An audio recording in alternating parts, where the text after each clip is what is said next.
Motion ਇਨ straight line ਦੇ ਵਿੱਚ ਅੱਜ ਆਪਾਂ ਜੋ ਟੌਪਿਕ ਡਿਸਕਸ ਕਰਾਂਗੇ ਉਹਦੇ ਵਿੱਚ ਸਭ ਤੋਂ ਪਹਿਲਾ ਹੈ ਫ੍ਰੀ ਫਾਲ। NCERT ਬੁੱਕ ਦਾ ਐਗਜ਼ਾਮਪਲ ਨੰਬਰ 3.5 ਹੈ।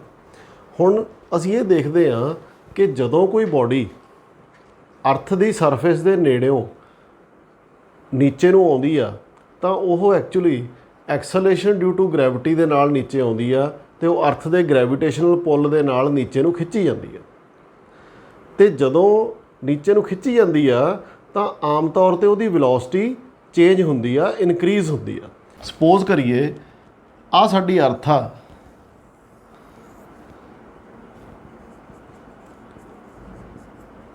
ਤੇ ਬੋਡੀ ਕੋਈ ਸਾਡੀ ਅਰਥ ਦੇ ਗ੍ਰੈਵਿਟੇਸ਼ਨਲ ਪੁੱਲ ਤੋਂ ਨੀਚੇ ਨੂੰ ਵਿਦ ਏ ਵੈਲੋਸਿਟੀ ਵੀ ਆ ਰਹੀ ਹੈ। ਕੌਣ ਖਿੱਚਦਾ ਜੀ ਇਹਨੂੰ? ਇਹਨੂੰ ਖਿੱਚਦੀ ਆ ਅਰਥ ਦੀ gravitational force G m1 m2 upon r square. ਹੁਣ ਇਹ ਬੋਡੀ ਨੀਚੇ ਨੂੰ ਜਿੰਨੀ ਐਕਸਲੇਸ਼ਨ ਦੇ ਨਾਲ ਆਉਂਦੀ ਆ ਉਸ ਨੂੰ ਅਸੀਂ ਕਹਿੰਦੇ ਆ G। G means acceleration due to gravity. ਇਹ ਐਕਸਲੇਸ਼ਨ ਡਿਊ ਟੂ ਗ੍ਰੈਵਿਟੀ ਵੈਸੇ ਤਾਂ ਡਿਸਟੈਂਸ ਦੇ ਨਾਲ ਚੇਂਜ ਕਰਦੀ ਆ, ਜਿਉਂ-ਜਿਉਂ ਅਸੀਂ ਅਰਥ ਤੋਂ ਉੱਪਰ ਨੂੰ ਜਾਈ ਜਾਂਦੇ ਆ ਇਸ ਦੀ ਵੈਲਿਊ ਘਟਦੀ ਜਾਂਦੀ ਆ ਲਗਾਤਾਰ। ਪਰ ਜੇਕਰ ਬੋਡੀ ਦੇ ਮੋਸ਼ਨ ਦਾ ਡਿਸਟੈਂਸ ਅਰਥ ਦੇ ਸਾਈਜ਼ ਦੇ ਕੰਪੈਰੇਟਿਵਲੀ ਥੋੜ੍ਹਾ ਹੋਵੇ ਤਾਂ ਅਸੀਂ ਇਸ G ਨੂੰ ਕੌਂਸਟੈਂਟ ਵੀ ਮੰਨ ਸਕਦੇ ਹਾਂ। ਤੇ ਕੌਂਸਟੈਂਟ G ਦੀ ਜੋ ਵੈਲਿਊ ਹੈ ਉਹ ਅਰਥ ਦੀ ਸਰਫੇਸ ਦੇ ਉੱਤੇ ਐਟ ਸੀ ਲੈਵਲ ਮੰਨੀ ਜਾਂਦੀ ਆ 9.8 ਮੀਟਰ ਪਰ ਸੈਕਿੰਡ ਸਕੁਅਰ।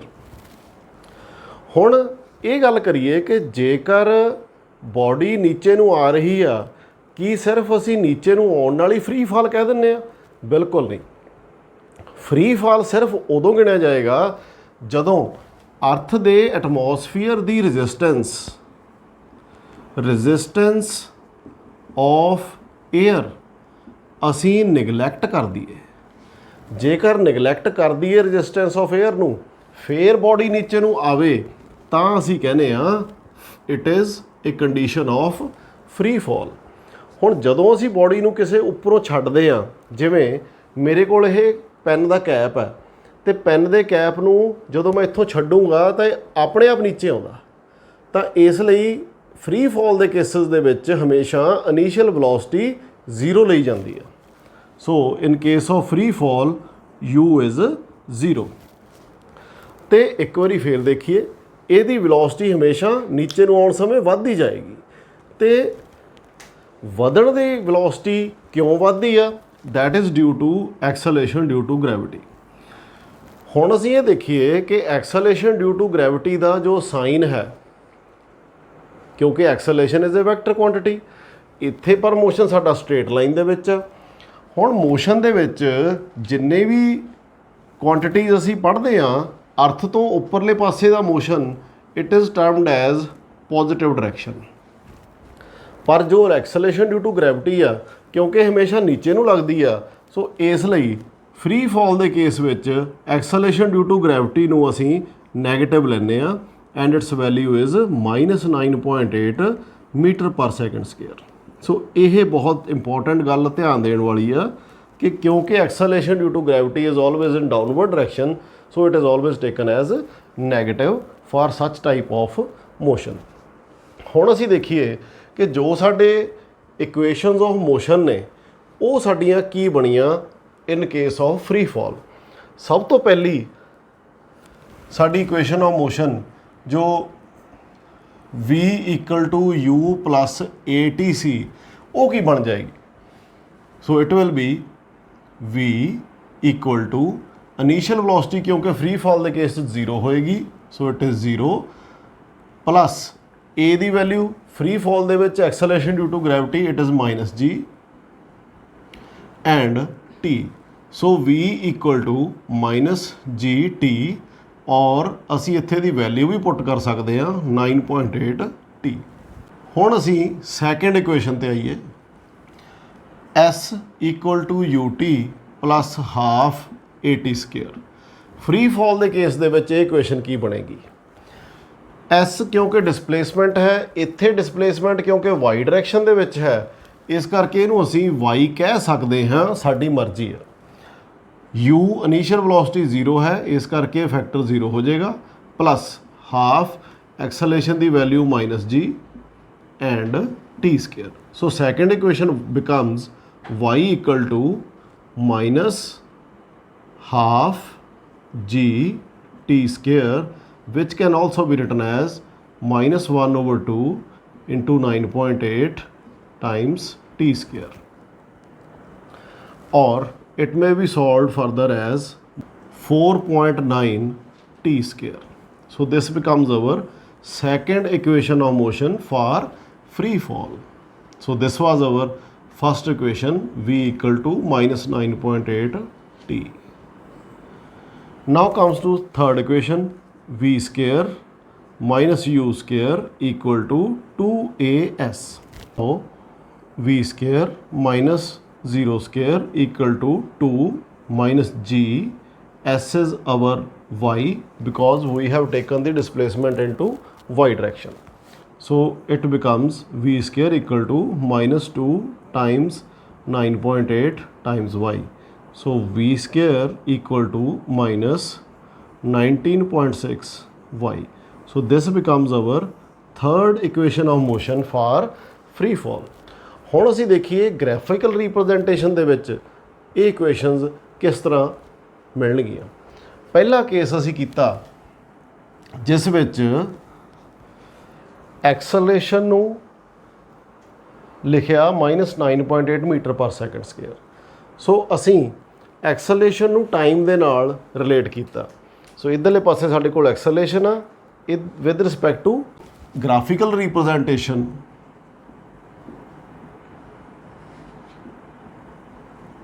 ਕਿਵੇਂ ਆਏਗੀ, because acceleration is negative, so we will take acceleration in negative direction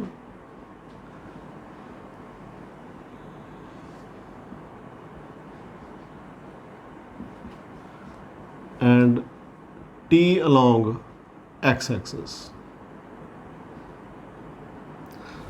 So how will it graph will be? So as acceleration value is 9.8, so it will be just above 10 and a straight line.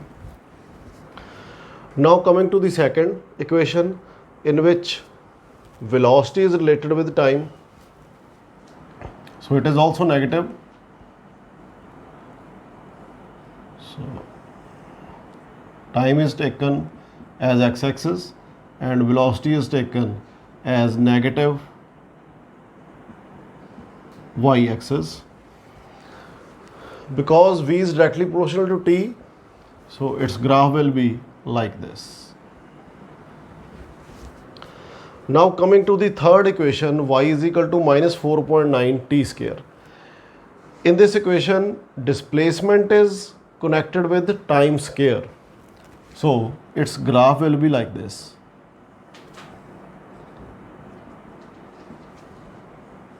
So negative displacement in meters, so it will be like this. So ਇਸ ਤਰ੍ਹਾਂ ਬੱਚਿਓ free fall ਦੇ ਅਸੀਂ ਤਿੰਨੋਂ cases ਦੇਖੇ, equations ਕਿਸ ਤਰ੍ਹਾਂ ਆਉਣਗੀਆਂ ਤੇ ਉਹਨਾਂ ਦੀ ਗ੍ਰਾਫਿਕਲ ਰਿਪਰੈਜ਼ੈਂਟੇਸ਼ਨ ਕਿਸ ਤਰ੍ਹਾਂ ਆਏਗੀ। ਹੁਣ ਅਸੀਂ ਸੈਕੰਡ ਟੌਪਿਕ ਤੇ ਆਉਂਦੇ ਹਾਂ, ਜਿਸ ਵਿੱਚ ਅਸੀਂ ਇਹ ਦੇਖਾਂਗੇ ਕਿ ਸਟਾਪਿੰਗ ਡਿਸਟੈਂਸ ਕੀ ਹੁੰਦਾ। NCERT ਬੁੱਕ ਦਾ ਐਗਜ਼ਾਮਪਲ ਨੰਬਰ 3.7 ਬਹੁਤ ਹੀ ਇੰਪੋਰਟੈਂਟ ਆ। ਇਹਦੇ ਬੇਸ ਦੇ ਉੱਤੇ ਤੁਸੀਂ ਬਹੁਤ ਜ਼ਿਆਦਾ ਨਿਊਮੈਰੀਕਲ ਸੋਲਵ ਕਰ ਸਕਦੇ ਹੋ, ਇੰਪੋਰਟੈਂਟ ਨਿਊਮੈਰੀਕਲਸ। ਕੀ ਮਤਲਬ ਆ ਸਟਾਪਿੰਗ ਡਿਸਟੈਂਸ ਦਾ? ਸਪੋਜ਼ ਕਰੀਏ ਕੋਈ ਕਾਰ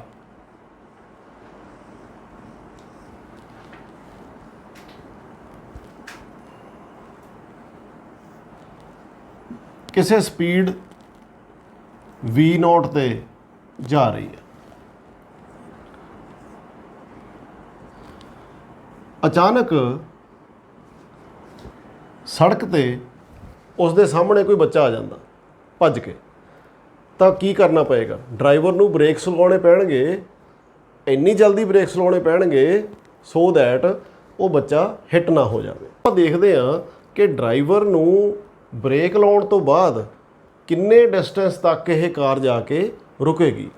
ਸਪੋਜ਼ ਕਰੀਏ ਸਾਡੀ ਇਨੀਸ਼ੀਅਲ ਵੈਲੋਸਿਟੀ v0 ਆ, ਇਕੁਏਸ਼ਨ ਆਫ ਮੋਸ਼ਨ ਲਗਾਈਏ ਫਾਈਨਲ ਵਾਲੀ v² - v0² equal to 2as. S will be here our x because the body is moving in x axis. सो देखिए क्योंकि बॉडी ने कुछ दूरी ते जाके रुक जाना है ब्रेक लगाने तो बाद, तो इसकी फाइनल वेलोसिटी है ये 0 हो जाएगी। So we are left with -v0² equal to 2ax। x ਅਸੀਂ ਕੱਢਣਾ ਹੈ ਜੋ ਕਿ ਸਾਡੇ ਕੋਲੇ ਆਹ ਵਾਲਾ ਡਿਸਟੈਂਸ ਹੈ। ਸੋ x is v0² upon 2a। ਹੁਣ ਅਸੀਂ ਧਿਆਨ ਨਾਲ ਦੇਖੀਏ ਕਿ x ਦਾ ਜੋ ਰਿਲੇਸ਼ਨ ਹੈ it is directly proportional to v0²।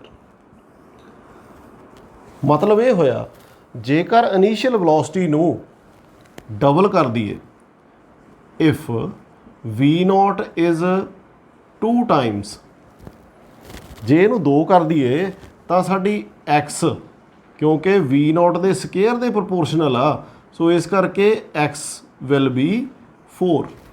ਜੇਕਰ v0 ਨੂੰ ਅਸੀਂ 3 ਕਰ ਦਈਏ, ਇਨੀਸ਼ੀਅਲ ਵੈਲੋਸਿਟੀ 3 ਗੁਣਾ ਹੋਵੇ, ਤਾਂ x ਦੀ ਵੈਲਿਊ ਕਿੰਨੀ ਆਏਗੀ ਜੀ 9 ਟਾਈਮਸ ਹੋ ਜਾਏਗੀ। ਜੇਕਰ v0 ਦੀ ਵੈਲਿਊ 4 ਗੁਣਾ ਹੋਵੇ ਤਾਂ x ਦੀ ਵੈਲਿਊ ਸਾਡੀ 16 ਟਾਈਮਸ ਹੋਏਗੀ। ਸੋ ਇਹਦਾ ਮਤਲਬ ਅਸੀਂ ਇੱਥੋਂ ਭਲੀ ਭਾਂਤ ਅੰਦਾਜ਼ਾ ਲਾ ਸਕਦੇ ਹਾਂ ਕਿ ਇਨੀਸ਼ੀਅਲ ਵੈਲੋਸਿਟੀ ਦੇ ਇੱਕ ਯੂਨਿਟ ਵਧਣ ਦੇ ਨਾਲ ਸਟਾਪਿੰਗ ਡਿਸਟੈਂਸ ਕਿਸ ਤਰੀਕੇ ਨਾਲ ਵਧ ਰਿਹਾ ਹੈ, 4 9 ਇਸ ਦੇ ਡਬਲ ਤੋਂ ਵੀ ਜ਼ਿਆਦਾ। ਸੋ ਉਸ ਤਰ੍ਹਾਂ ਬਾਅਦ ਫਿਰ 4 ਤੋਂ 4 ਗੁਣਾ ਤੋਂ ਵੀ ਜ਼ਿਆਦਾ। ਸੋ ਇਸ ਲਈ stopping distance plays an important role in our daily life motions. So ਇਸੇ ਕਰਕੇ ਬੱਚਿਓ ਕਿਹਾ ਜਾਂਦਾ ਕਿ ਜਿੱਥੇ ਕਿਤੇ ਸਕੂਲ ਨੇੜੇ ਹੋਣ ਤਾਂ ਉੱਥੇ ਸਾਨੂੰ ਆਪਣੀ ਵੈਲੋਸਿਟੀ ਘੱਟ ਰੱਖਣੀ ਚਾਹੀਦੀ ਹੈ, ਸੋ ਦੈਟ ਬਾਈ ਚਾਂਸ ਕੋਈ ਬੱਚਾ ਸਾਡੀ ਕਾਰ ਦੇ ਅੱਗੇ ਜਾਂ ਸਕੂਟਰ ਦੇ ਅੱਗੇ ਜਾਂ ਬਾਈਕ ਦੇ ਅੱਗੇ ਆ ਜਾਂਦਾ ਹੈ ਤਾਂ ਸਾਨੂੰ ਇਨਫ ਟਾਈਮ ਮਿਲ ਜਾਵੇ ਬ੍ਰੇਕ ਲਗਾਉਣ ਲਈ ਅਤੇ ਅਸੀਂ ਸਟਾਪਿੰਗ ਡਿਸਟੈਂਸ ਥੋੜ੍ਹੇ ਦੇ ਵਿੱਚ ਹੀ ਰੁਕ ਸਕੀਏ। ਸੋ ਇਸੇ ਕਮੀ ਨੂੰ ਦੂਰ ਕਰਨ ਦੇ ਲਈ ਹੁਣ ਜੋ ਵਹੀਕਲਸ ਨੇ ਉਹਨਾਂ ਦੇ ਵਿੱਚ ਡਿਸਕ ਬ੍ਰੇਕਸ ਲਗਾਏ ਜਾਂਦੇ ਹਨ, ਜਿਨ੍ਹਾਂ ਦਾ ਸਟਾਪਿੰਗ ਡਿਸਟੈਂਸ ਜੋ ਹੈ ਉਹ ਕਾਫੀ ਘੱਟ ਹੁੰਦਾ ਹੈ, ਪਰ ਨਾਲ ਦੀ ਨਾਲ ਹੀ ਪ੍ਰੋਬੇਬਿਲਿਟੀ ਜੋ ਰਾਈਡਰ ਦੇ ਡਿੱਗਣ ਦੀ ਹੈ ਉਹ ਇਨਕਰੀਜ਼ ਹੋ ਜਾਂਦੀ ਹੈ। ਸੋ ਇਸ ਲਈ ਦੋਨੇ ਕੇਸ ਸਾਈਮਲਟੇਨੀਅਸਲੀ ਚੱਲਣਗੇ। ਜੇਕਰ ਅਸੀਂ ਸਟਾਪਿੰਗ ਡਿਸਟੈਂਸ ਨੂੰ ਬਹੁਤ ਘੱਟ ਕਰਨਾ ਚਾਹੁੰਦੇ ਹਾਂ ਤਾਂ ਰਾਈਡਰ ਦੀ ਡਿੱਗਣ ਦੀ ਪ੍ਰੋਬੇਬਿਲਿਟੀ ਜ਼ਿਆਦਾ ਹੋ ਜਾਏਗੀ। ਸੋ ਸਭ ਤੋਂ ਇਫੈਕਟਿਵ ਮੈਥਡ ਕੀ ਆ ਵੀ ਅਸੀਂ ਜੋ ਇਨੀਸ਼ੀਅਲ ਵੈਲੋਸਿਟੀ ਆ v0 ਇਸ ਨੂੰ ਹੀ ਅਸੀਂ ਘੱਟ ਰੱਖੀਏ। ਆਓ ਹੁਣ ਅਸੀਂ ਅਗਲੇ ਐਕਟੀਵਿਟੀ ਤੇ ਆਈਏ। NCERT ਦੀ ਐਗਜ਼ਾਮਪਲ ਨੰਬਰ 3.8 ਰਿਐਕਸ਼ਨ ਟਾਈਮ। ਜਦੋਂ ਵੀ ਕੋਈ ਈਵੈਂਟ ਇੱਕਦਮ ਸਾਡੇ ਸਾਹਮਣੇ ਆਉਂਦਾ ਹੈ ਤਾਂ ਸਭ ਤੋਂ ਪਹਿਲਾਂ ਅਸੀਂ ਉਸ ਨੂੰ ਅਬਜ਼ਰਵ ਕਰਦੇ ਹਾਂ। ਸੋ ਵੀ ਅਬਜ਼ਰਵ ਦੀ ਈਵੈਂਟ। ਅਬਜ਼ਰਵ ਕਰਨ ਤੋਂ ਬਾਅਦ ਸਾਡਾ ਦਿਮਾਗ ਸੋਚਦਾ ਹੈ ਕਿ ਹੁਣ ਸਾਨੂੰ ਕੀ ਕਰਨਾ ਚਾਹੀਦਾ। ਸੋ ਸੈਕਿੰਡ ਵਨ ਇਜ਼ ਅਬਜ਼ਰਵ ਤੋਂ ਬਾਅਦ ਥਿੰਕ। ਸੋ ਅਸੀਂ ਸੋਚਦੇ ਹਾਂ, ਸੋਚਣ ਤੋਂ ਬਾਅਦ ਫਿਰ ਅਸੀਂ ਐਕਟ ਕਰਦੇ ਹਾਂ। ਸੋ ਇਹੀ ਚੀਜ਼ ਟੈਸਟ ਕੀਤੀ ਜਾਂਦੀ ਹੈ ਜਦੋਂ ਤੁਹਾਡੇ ਐਂਟਰੈਂਸ ਐਗਜ਼ਾਮੀਨੇਸ਼ਨ ਹੁੰਦੇ ਆ, ਕੰਪੀਟੀਟਿਵ ਐਗਜ਼ਾਮੀਨੇਸ਼ਨ ਹੁੰਦੇ ਆ ਲਾਈਕ NDA CDS ਐਟਸੈਟਰਾ, ਕਿ ਕਿਸੇ ਸਿਚੁਏਸ਼ਨ ਨੂੰ ਓਬਜ਼ਰਵ ਕਰਨ ਤੋਂ ਬਾਅਦ ਕਿੰਨੇ ਟਾਈਮ ਦੇ ਵਿੱਚ ਤੁਸੀਂ ਐਕਟ ਕੀਤਾ। So that is called your reaction time. So after thinking you have to act accordingly. So this is reaction time. So ਆਓ ਹੁਣ ਅਸੀਂ ਇੱਕ ਛੋਟੀ ਜਿਹੀ ਐਕਟੀਵਿਟੀ ਦੇ ਨਾਲ ਦੇਖਦੇ ਹਾਂ ਕਿ ਰਿਐਕਸ਼ਨ ਟਾਈਮ ਮੇਰਾ ਕਿੰਨਾ ਹੈ। ਇੱਕ ਬੋਡੀ ਹੈ ਸਾਡੇ ਕੋਲੇ, ਸੋ ਇਹ ਮੇਰੇ ਕੰਪੈਨੀਅਨ ਮੇਰੇ ਨਾਲ ਇਹ ਐਕਟੀਵਿਟੀ ਕਰਾਉਣਗੇ। ਸੋ ਇੱਕ ਸਕੇਲ ਆ ਅਤੇ ਸਕੇਲ ਦੇ ਵਿੱਚ ਨੀਚੇ 0 ਤੋਂ ਲੈ ਕੇ 12 ਇੰਚ ਅਤੇ 0 ਤੋਂ ਲੈ ਕੇ 30 ਸੈਂਟੀਮੀਟਰ ਤੱਕ ਇਹ ਸਕੇਲ ਆ।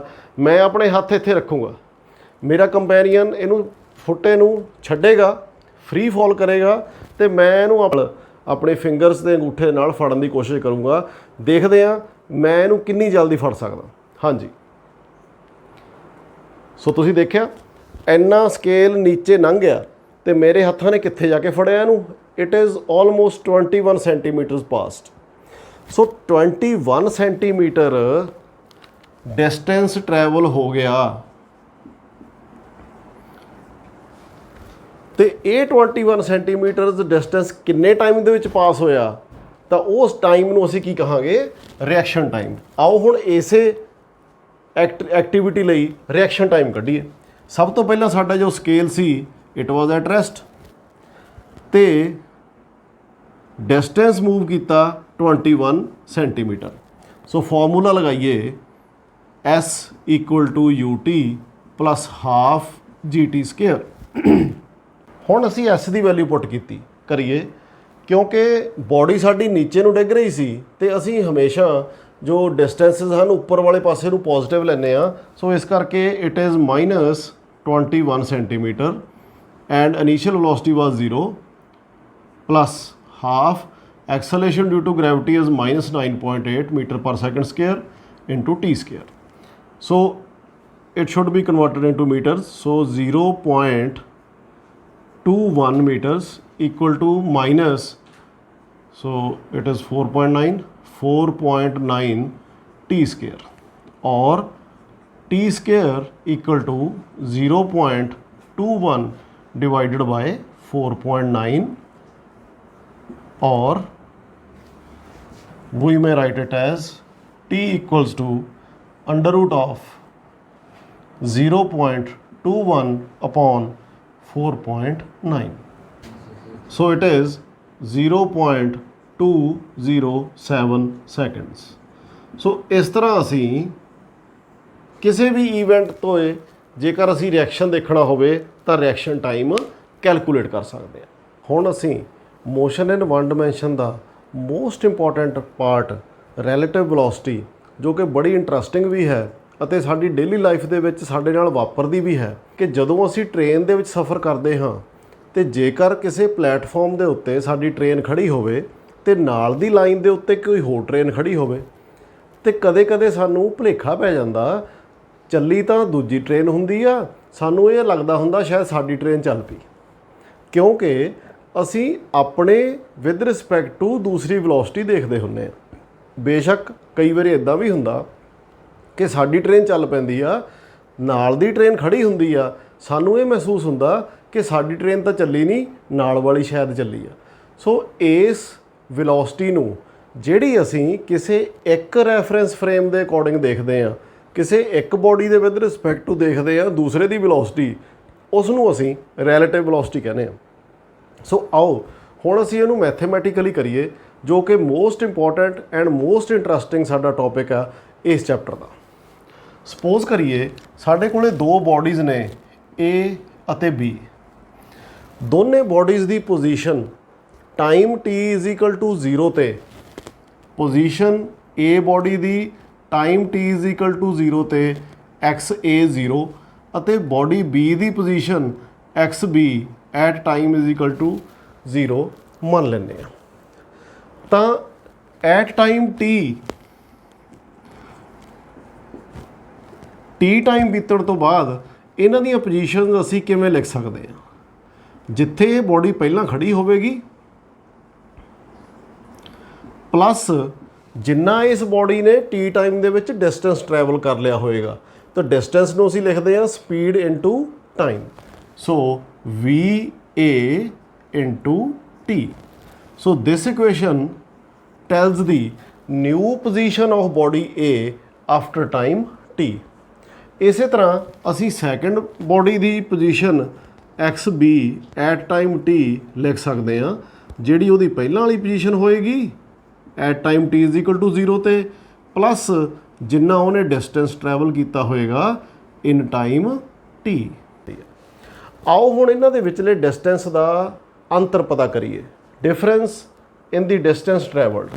ਸੋ xb at t minus xa at t will be equal to, ਮਤਲਬ ਕਹਿਣ ਦਾ ਸਿੱਧਾ ਹੀ ਇਕੁਏਸ਼ਨ ਨੰਬਰ 2 ਚੋਂ 1 ਨੰਬਰ ਘਟਾ ਦਈਏ X B minus X A equal to X B at 0 minus X A at 0 plus V B minus V A times T. इस equation ਦੇ ਵਿੱਚ ਅਸੀਂ ਈਜ਼ੀਲੀ ਇੰਟਰਪ੍ਰੀਟ ਕਰ ਸਕਦੇ ਹਾਂ ਇਸ ਨੂੰ ਕਿ X B minus X A ਸਾਨੂੰ ਦੋਨਾਂ ਟ੍ਰੇਨਸ ਦੇ ਵਿਚਲੀ ਦੂਰੀ ਦੱਸੇਗਾ ਆਫਟਰ ਟਾਈਮ ਟੀ, ਅਤੇ X B minus X A at 0 ਇਹ ਸਾਨੂੰ ਦੋਨਾਂ ਦੀ ਦੂਰੀ ਪਹਿਲਾਂ ਵਾਲੀ ਦੱਸ ਰਿਹਾ ਸੀ ਜਦੋਂ ਟਾਈਮ ਅਸੀਂ ਸ਼ੁਰੂ ਕੀਤਾ ਸੀ। ਤੇ V B minus V A is the relative velocity of B with respect to A, that is VB minus VA is VBA। So ਇਹਨੂੰ ਅਸੀਂ ਡਿਫਾਈਨ ਕਰਦੇ ਹਾਂ relative velocity of B with respect to A, relative velocity of body B with respect to body A। मतलब A ਨੂੰ reference ਮੰਨ ਕੇ B ਦੀ velocity ਇਵੇਂ ਜਿਵੇਂ ਅਸੀਂ VAB ਵੀ ਲਿਖ ਸਕਦੇ ਹਾਂ relative velocity of A with respect to B as VA minus VB। So ਇੱਥੋਂ ਸਾਨੂੰ ਇਹ ਪਤਾ ਲੱਗਦਾ ਹੈ ਕਿ VBA is equal to minus of VAB। ਇਹ ਸਾਰੀਆਂ ਬੋਡੀਜ਼ ਵਾਸਤੇ ਹੀ ਲਾਗੂ ਹੁੰਦੀ ਆ। ਜੇਕਰ ਅਸੀਂ ਇੱਕ ਬੋਡੀ ਦੀ ਵੈਲੋਸਿਟੀ ਵਿਦ ਰਿਸਪੈਕਟ ਟੂ ਦੂਜੀ ਦੇ ਦੇਖੀਏ ਤਾਂ ਉਹ ਨੈਗੇਟਿਵ ਹੋਏਗੀ ਪਹਿਲੀ ਵੈਲੋਸਿਟੀ ਦੇ ਪਹਿਲੀ ਬੋਡੀ ਦੇ ਵਿਦ ਰਿਸਪੈਕਟ ਟੂ ਦੂਜੀ ਦੀ। ਆਓ ਹੁਣ ਅਸੀਂ ਇਸ with the help of examples ਸਮਝਣ ਦੀ ਕੋਸ਼ਿਸ਼ ਕਰੀਏ। ਸਪੋਜ਼ ਕਰੀਏ ਸਾਡੇ ਕੋਲੇ ਦੋ ਬੋਡੀਜ਼ ਨੇ, ਅਗੇਨ A ਅਤੇ B। ਜੋ A ਬੋਡੀ ਹੈ ਉਸ ਦੀ ਇਨੀਸ਼ੀਅਲ ਪੋਜੀਸ਼ਨ ਸਾਡੇ ਕੋਲ 10 ਮੀਟਰ ਹੈ ਤੇ B ਦੀ ਇਨੀਸ਼ੀਅਲ ਪੋਜੀਸ਼ਨ 40 ਮੀਟਰਸ ਹੈ। A ਬੋਡੀ ਦੀ ਵੈਲੋਸਿਟੀ 20 ਮੀਟਰ ਪਰ ਸੈਕਿੰਡ ਹੈ ਅਤੇ velocity of B is 10 metre per second. ਇੱਕ ਵਾਰੀ ਸਮਝ ਲਈਏ ਪ੍ਰੋਬਲਮ ਨੂੰ। ਬੋਡੀ A ਓਰੀਜਨ ਤੋਂ 10 ਮੀਟਰ ਦੂਰੀ ਤੇ ਪਹਿਲਾਂ ਹੀ ਖੜੀ ਹੈ ਤੇ ਬੋਡੀ B ਓਰੀਜਨ ਤੋਂ 40 ਮੀਟਰ ਤੇ ਖੜੀ ਹੈ। ਮਤਲਬ B ਬੋਡੀ ਦੂਰ ਖੜੀ ਆ, A ਬੋਡੀ ਪਹਿਲਾਂ ਖੜੀ ਆ। ਸਪੋਜ਼ ਕਰ ਲਈਏ ਇੱਦਾਂ ਜਿਵੇਂ ਕਿ ਇਹ ਸੜਕ ਹੋਵੇ, ਇੱਥੇ ਸਾਡਾ ਕੋਈ ਬੱਸ ਸਟੈਂਡ ਹੋਵੇ ਜਾਂ ਓਰੀਜਨ ਹੋਵੇ। ਇੱਥੋਂ 10 ਮੀਟਰ ਦੀ ਦੂਰੀ ਦੇ ਉੱਤੇ ਸਾਡੀ ਪਹਿਲੀ ਬੋਡੀ A ਖੜੀ ਆ ਤੇ 40 ਮੀਟਰ ਦੀ ਦੂਰੀ ਦੇ ਉੱਤੇ ਦੂਜੀ ਬੋਡੀ B ਖੜੀ ਆ। ਦੋਨੇ ਬੋਡੀਜ਼ ਇੱਕੋ ਹੀ ਟਾਈਮ ਦੇ ਉੱਤੇ ਚੱਲਣਾ ਸ਼ੁਰੂ ਕਰਦੀਆਂ ਨੇ। A ਬੋਡੀ ਇੱਧਰ ਨੂੰ ਚੱਲਣਾ ਸ਼ੁਰੂ ਕਰਦੀ ਆ 20 ਮੀਟਰ ਪਰ ਸੈਕਿੰਡ ਦੀ ਰਫ਼ਤਾਰ ਨਾਲ ਤੇ B ਬੋਡੀ ਇੱਧਰ ਨੂੰ ਚੱਲਣਾ ਸ਼ੁਰੂ ਕਰਦੀ ਆ 10 ਮੀਟਰ ਪਰ ਸੈਕਿੰਡ ਦੀ ਰਫ਼ਤਾਰ ਨਾਲ। A ਬੋਡੀ ਫਾਸਟ ਚੱਲਦੀ ਆ।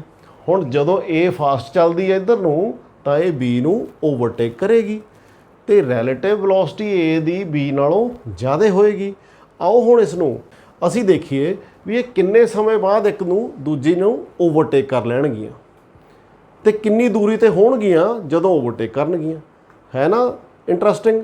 ਅਸੀਂ ਇਹ ਫਾਈਂਡ ਕਰ ਸਕਦੇ ਹਾਂ ਸਿਰਫ ਇਹਦੇ ਇਨੀਸ਼ੀਅਲ ਡਾਟੇ ਤੋਂ ਕਿ ਇਹ ਬੋਡੀਜ਼ ਕਿੱਥੇ ਜਾ ਕੇ ਓਵਰਟੇਕ ਕਰਨਗੀਆਂ, ਕਿੰਨੇ ਮਿੰਟ ਬਾਅਦ ਓਵਰਟੇਕ ਕਰਨਗੀਆਂ, ਕਿੰਨੇ ਸੈਕਿੰਡ ਬਾਅਦ ਓਵਰਟੇਕ ਕਰਨਗੀਆਂ। ਆਓ ਦੇਖੀਏ। ਪਹਿਲੀ ਬੋਡੀ ਵਾਸਤੇ XA at T will be equal to XA at 0 plus VA into T। ਇਹਦੇ ਵਿੱਚ A ਦਾ ਡਾਟਾ ਭਰੀਏ। So XA into T equal to ਜਦੋਂ ਟਾਈਮ 0 ਸੀ ਤਾਂ A ਬੋਡੀ ਕਿੱਥੇ ਖੜੀ ਸੀ ਜੀ? 10 ਮੀਟਰ ਡਿਸਟੈਂਸ ਤੇ ਖੜੀ ਸੀ। ਸੋ ਇਹਦਾ ਮਤਲਬ ਇੱਥੇ 10 ਆ ਗਿਆ ਪਲੱਸ ਵੈਲੋਸਿਟੀ A ਦੀ ਕਿੰਨੀ ਸੀ? 20 ਮੀਟਰ ਪਰ ਸੈਕਿੰਡ ਤੇ ਟਾਈਮ ਅਸੀਂ ਕੱਢਾਂਗੇ। ਹੁਣ ਇਹੀ ਡਾਟਾ B ਬੋਡੀ ਵਾਸਤੇ ਅਪਲਾਈ ਕਰੀਏ। ਸੋ B ਬੋਡੀ ਕਿੱਥੇ ਖੜੀ ਸੀ? 40 ਮੀਟਰ ਤੇ ਖੜੀ ਸੀ। ਸੋ 40 ਪਲੱਸ B ਦੀ ਸਪੀਡ ਕਿੰਨੀ ਸੀ? 10। ਹੁਣ ਜਿੱਥੇ ਮਿਲਣਗੀਆਂ ਉੱਥੇ ਦੋਨਾਂ ਨੇ ਇੱਕੋ ਜਿਹਾ ਡਿਸਟੈਂਸ ਟਰੈਵਲ ਕੀਤਾ ਹੋਊਗਾ। मतलब ਇੱਕੋ ਜਿੰਨੀ ਦੂਰੀ ਤੈਅ ਕਰ ਲਈ ਹੋਏਗੀ ਉੱਥੇ ਮਿਲਣਗੀਆਂ ਇਕੱਠੀਆਂ, ਤਾਂ ਇਹਦਾ ਮਤਲਬ XA ਤੇ X ਵੀ ਉੱਥੇ ਬਰਾਬਰ ਹੋ ਜਾਣਗੇ। ਅਸੀਂ ਪਹਿਲੀ ਇਕੁਏਸ਼ਨ ਨੂੰ ਦੂਜੀ ਇਕੁਏਸ਼ਨ ਦੇ ਬਰਾਬਰ ਕਰ ਦਈਏ। ਸੋ 10 + 20t = 40 + 10t। ਸੋਲਵ ਕਰੀਏ ਫਾਰ ਟੀ ਵਾਲੀ ਟਰਮ ਮੈਂ ਇੱਧਰ ਲੈ ਕੇ ਆ ਰਿਹਾ, ਇਹ ਇੱਧਰ ਆ ਕੇ ਨੈਗੇਟਿਵ ਹੋ ਜਾਏਗੀ।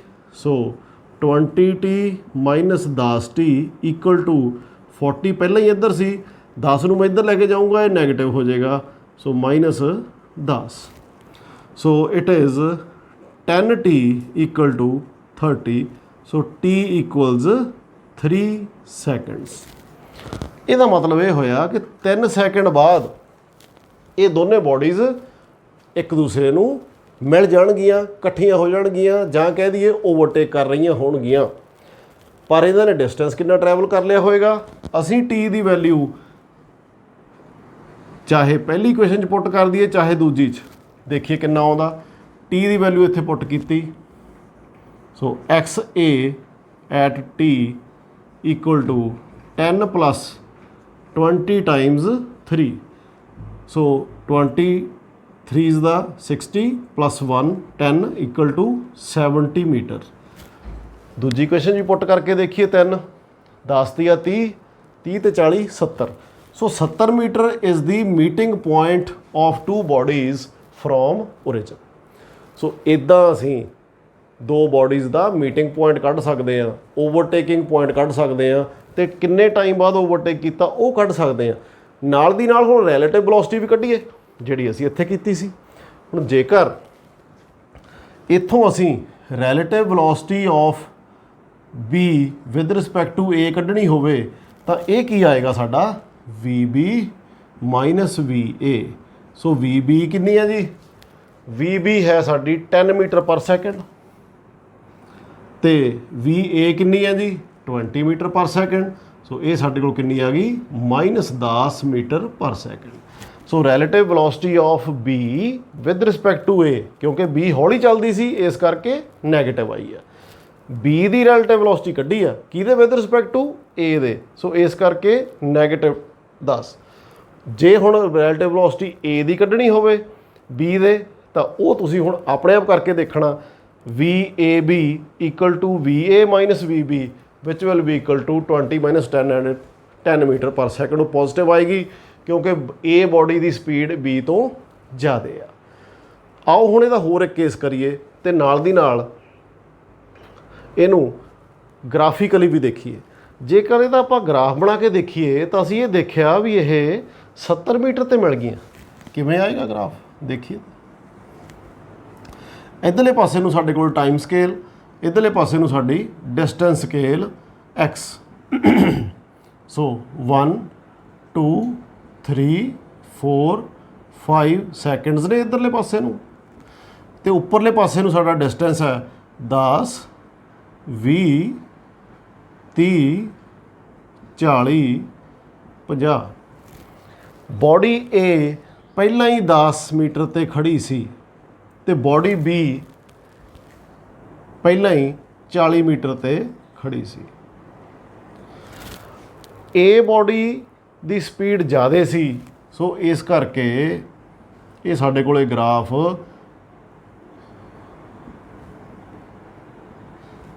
ਇੱਦਾਂ ਆਏਗਾ, ਅਤੇ B ਬੋਡੀ 70 'ਤੇ ਇਹ ਮਿਲਦੀਆਂ ਨੇ। ਸੋ ਇੱਥੇ ਜਾ ਕੇ ਸਾਡੇ ਕੋਲੇ ਆਫਟਰ 3 ਸੈਕਿੰਡਸ ਇਹ ਮੀਟ ਕਰ ਜਾਣਗੀਆਂ। ਸੋ ਇੱਦਾਂ ਦਾ ਇਹਨਾਂ ਦਾ ਗ੍ਰਾਫ ਆਏਗਾ।